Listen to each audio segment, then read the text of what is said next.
நோயாளி வந்து இங்க இருக்கிற அந்த புற்றுநோய் சினாரியோவுக்கு ஒரு நல்ல ஒரு உதாரணம் அப்படின்னு சொன்னா, இந்த தமிழ்நாட்டை பொறுத்த மட்டும், அது முக்கியமா ஆண்களை பொறுத்த மட்டும், இந்த வாய் சார்ந்த நோய் ரொம்ப அதிகமாக காணப்படுகிறது. இதுக்கு பல காரணங்கள் இருக்குது. புகையில இருக்குது, மதுபானம் இருக்குது, சுகாதாரமின்மை இருக்குது, ஒரு விதமான வைரஸ் கேள்வி இருக்குது, பல காரணங்கள் இருக்குது. பல இடங்களில் புற்றுநோய் வரலாம். நாம இன்னைக்கு பேருக்கு ஒரு நோயாளிக்கு வந்து நாட்டில் வந்து மட்டும் இல்லாம அது சொந்தமாக அவர் வந்து அதை ஒரு முக்கிய நிலையில தான் அவர் வந்து ஒரு மருத்துவ உதவியை நாடி இருக்கிறார்.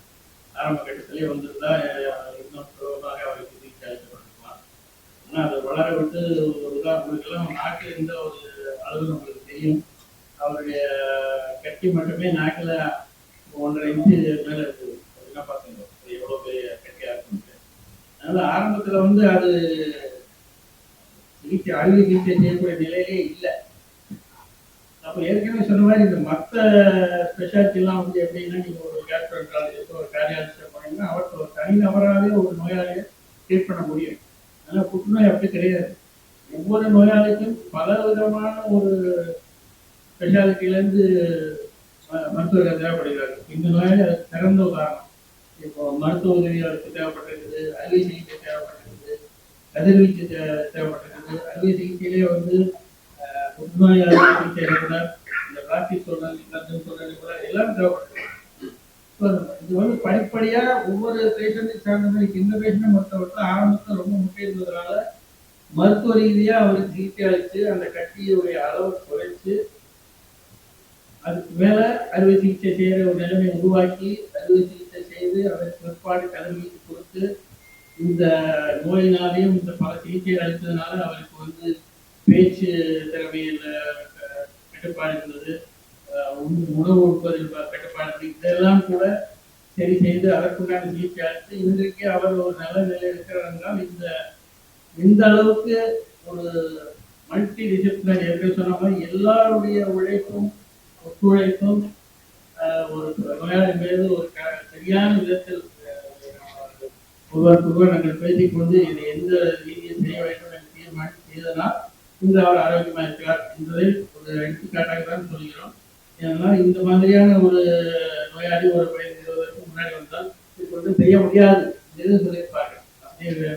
இனிமேல் இருக்கிற காலம் வரைக்கும் வரியை குறைக்கலாம், அதுக்கு மேல் ஒன்றும் செய்ய முடியாதுன்னு தான் சொல்லியிருப்பாங்க. இந்த பேஷண்ட் ஒரு 40களில் இருக்கக்கூடிய ஒரு டிபிக்கலான பேஷண்ட். இன்னைக்கு நம்ம வாய் மற்றும் தொண்டை புற்றுநோய் பார்த்தாச்சுன்னா புகையிலை பயன்படுத்துறதுனால வருது. ஆனா ஏன் இந்த அளவுக்கு முற்றின சூழல்ல வர்றாங்க? வலி இல்லாத ஒரு பிரச்சனை. இந்த விஷயம் வாக்கு புகையிலை எந்த குடும்பத்துல பயன்படுத்துறவங்களுக்குமே கூட சொல்ல வேண்டிய விஷயம். ஆரம்பத்திலேயே வந்து இந்த பழக்கத்தை விட்டுடலாம்.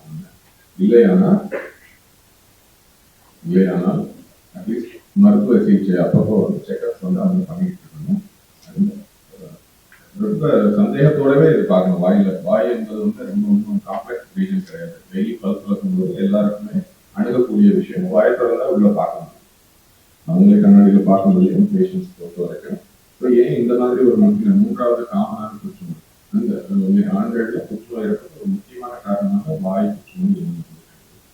ஸோ இந்த சூழ்நிலை ஆரம்ப நிலையில இருந்தாச்சுன்னா அவங்களுக்கு புகையிலை தடுப்பு அப்படின்றதுதான் ஐடியல் கோல். அதுக்கு இந்த புகையிலை டொபாக்கோ சசேஷன் கிளினிக் இருக்குது. அதுலயே வந்து இது ஒரு நோய். புகையிலை பயன்படுத்துறதே ஒரு நோய். எப்படி கேன்சர்ல இருந்து நம்ம ஃபைட் பண்ணணும், புகையிலை பயன்படுத்துறதும் ஒரு நோய். அதையும் நம்ம வந்து இங்க அதுக்கான வசதி, அதுக்கான பிரத்யோக ஒரு கிளினிக் நாங்க வச்சிருக்கோம். ஸோ அதுவும் ஒரு மருத்துவ உதவி மேற்பார்வையில நம்ம அதை வந்து அவங்களுக்கு உதவி செய்யலாம்.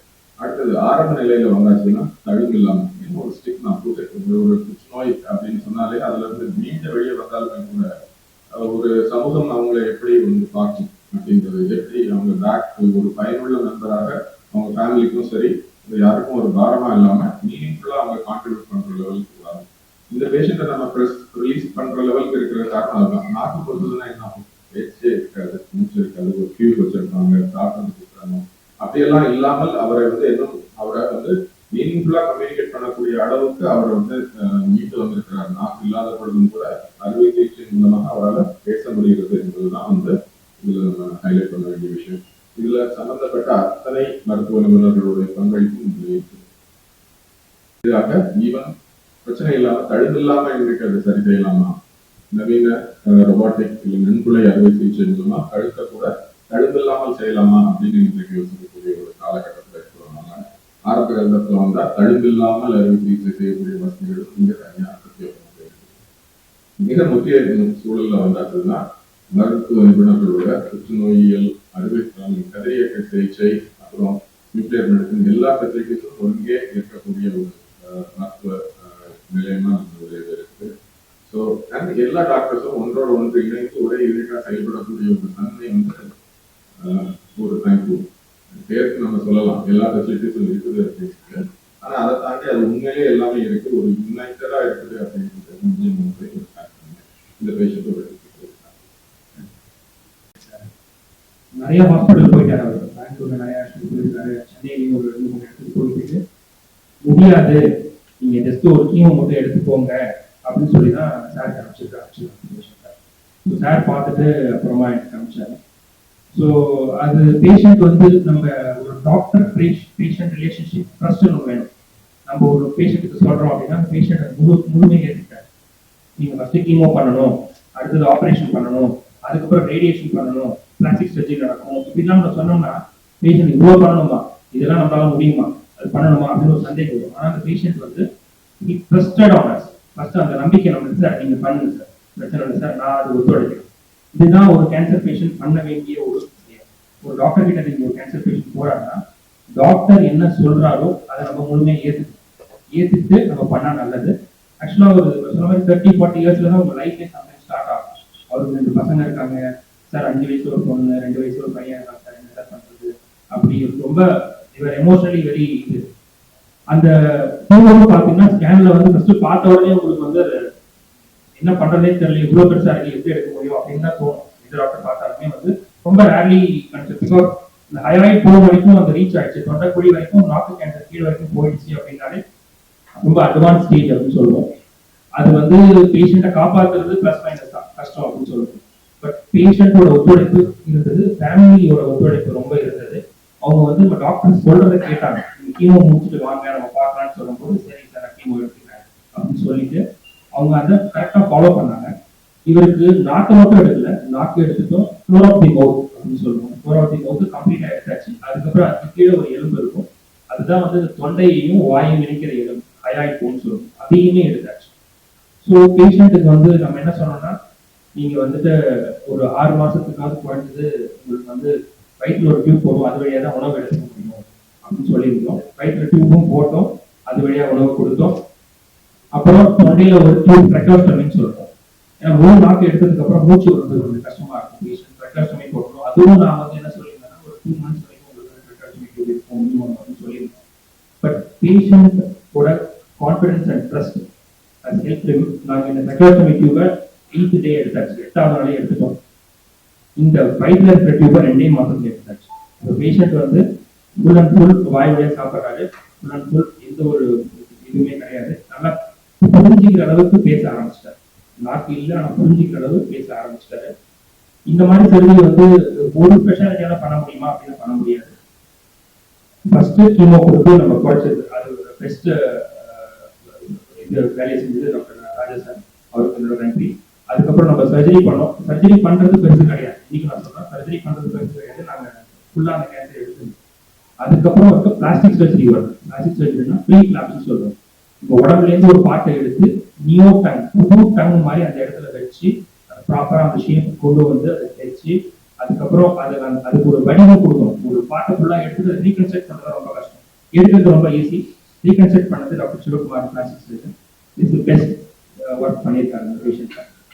ஆரம்ப கட்டத்துல வராம கொஞ்சம் வளர விட்டு வந்த ஒரு கேன்சரை வந்து பல ரீதிகள்ல மருத்துவ ரீதியா, அறுவை சிகிச்சை ரீதியா, கதிர்வீச்சு ரீதியா பல முறைகள்ல ஒன்றுக்கு பின் ஒன்று கொடுத்து படிப்படியாக அவரை குணப்படுத்தி அவர் இழந்த அந்த பேச்சு திறமை, முழுங்கும் திறமை இதையெல்லாம் கூட சரி செய்து இது நல்ல நிலையில் இருக்கிறார்.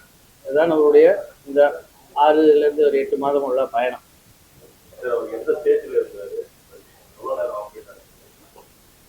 அவர் இருந்த ஸ்டேஜ் வந்து T4 சொல்லுவோம், T4 டங் சொல்லுவோம், with involvement of hyoid bone with N2 nodes சொல்லுவோம், மல்டிபிள் நோட்ஸ் பக்கத்தில் நெறிக்கட்டிலாம் வந்து கொஞ்சம் பரவி இருக்கும் N2 நோட்ஸ் அண்ட் M0னா வந்து மெட்டாசெஸ்ல தூர இடங்களுக்கு பரவலை அப்படிங்கிறது. ஆப்ரேஷன் டைம் வந்து முதல்ல கீமோ கொடுத்து அசஸ் பண்ணோம், நல்ல ஓரளவு குறைஞ்சிருக்கு. Operation time 6 hours 6 to 7 hours ஆச்சு.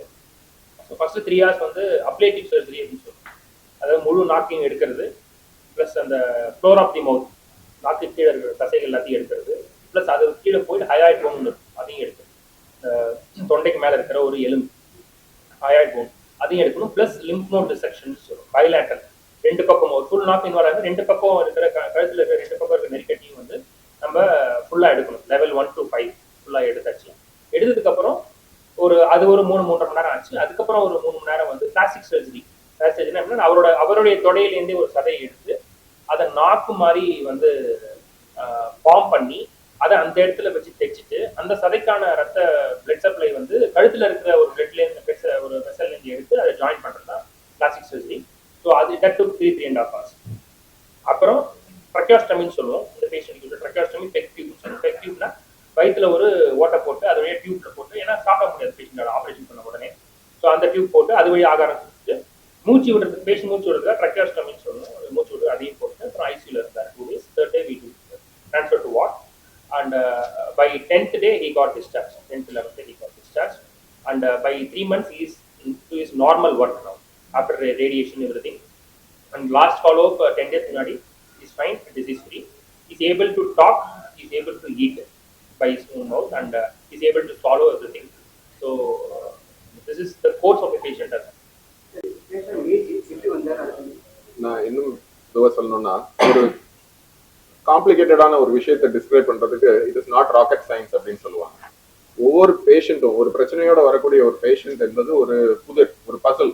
அதை தனிப்பட்ட ஒருத்தரால தீர்வு பார்க்கறது வந்து சில நேரங்கள்ல சிரமம். இப்ப முடியாது, இதை ஒன்றும் செய்ய முடியாதுன்னு சொல்றாங்கன்னா தனிப்பட்ட ஒருவரால் முடியாது. ஆனா தேர்ந்த வல்லுநர்கள், பயிற்சி பெற்றவர்கள் சேர்ந்து அதை செய்யும் பொழுது, ஒரு வேலையை செய்யும் பொழுது, இப்ப எப்படி இஸ்ரோ ஒரு ராக்கெட் விடுறாங்களோ அதுக்கு பின்னாடி ஒரு பிளானிங் இருக்கும், இயர்ஸ் ஆஃப் டெடிகேஷன் இருக்கும், ப்ராக்டிஸ் அண்ட் எக்ஸிகியூஷன். இந்த சர்ஜரியுமே கூட இந்த என்டையர் ட்ரீட்மெண்ட்டும் கூட அந்த மாதிரியான ஒரு கம்பைன்ட் ஒரு எஃபர்ட்டினுடைய ரிசல்ட்டை தான் நம்ம பார்க்கணும். அதுல ஒரு முக்கியமான இன்கிரீடியன்ட் பாத்தீங்கன்னா patient and is family members also. இந்த இடத்துல தான் திருப்பி சொல்றது, பல பேர் இது ஒரு கஷ்டமான பயணம், இது வந்து சரி செய்ய முடியாத ஒரு நோய் அப்படின்னு 2 இடத்துல சொன்ன உடனே அதை அப்படியே விட்டுட்டு ஒத்துக்கிறாங்க. Giving up too early is a problem. ஆரம்பத்திலேயே வந்து இதை முயற்சியே செய்யாம வந்து இது ஒன்றும் செய்ய முடியாதுன்னு சொல்லிட்டாங்க, இங்க என்னால இதை பண்ண முடியாது. கேன்சரை பொறுத்த வரைக்கும் அது உடம்புக்கு பண்றதோட மனதுக்கு பண்ணக்கூடியது ரொம்ப ஜாஸ்தி. அது ஒரு மனநோய் அப்படின்னே சொல்லலாம். புகையிலை பழக்கமும் ஒரு மனநோய், கேன்சர் ஒரு மனநோய். மொத்தத்திலே நம்ம வந்து கூடி வாழ்ந்தால் கோடி நன்மைன்னு சொல்ற மாதிரி ஊர் கூடி தேர் எழுக்கிறதுன்னு எல்லாம் சொல்ற மாதிரி தனிமையாக இந்த இடத்துலதான் ஒரு சோசியல் பியர் ப்ரெஷர் பத்தி சொன்னாரு டாக்டர் பேசும்பொழுது. மக்கள் ஒன்றுக்கொன்று எந்த ஒரு சூழ்நிலையிலையும் ஒருத்தருக்கு ஒருத்தர் உதவி பண்ணி அதை நம்ம இந்த இடத்துல நான் என் பார்வையில பார்க்கறதுக்கு பலர் சேர்ந்து வந்தாங்க, பேஷண்ட்டும் சேர்ந்து வந்தாரு, எல்லாரும் சேர்ந்து ஒரு வேலையை செஞ்சு முடிச்சாங்க. அதனால ஒரு நல்ல அவுட்கம் நம்மளால கொடுக்க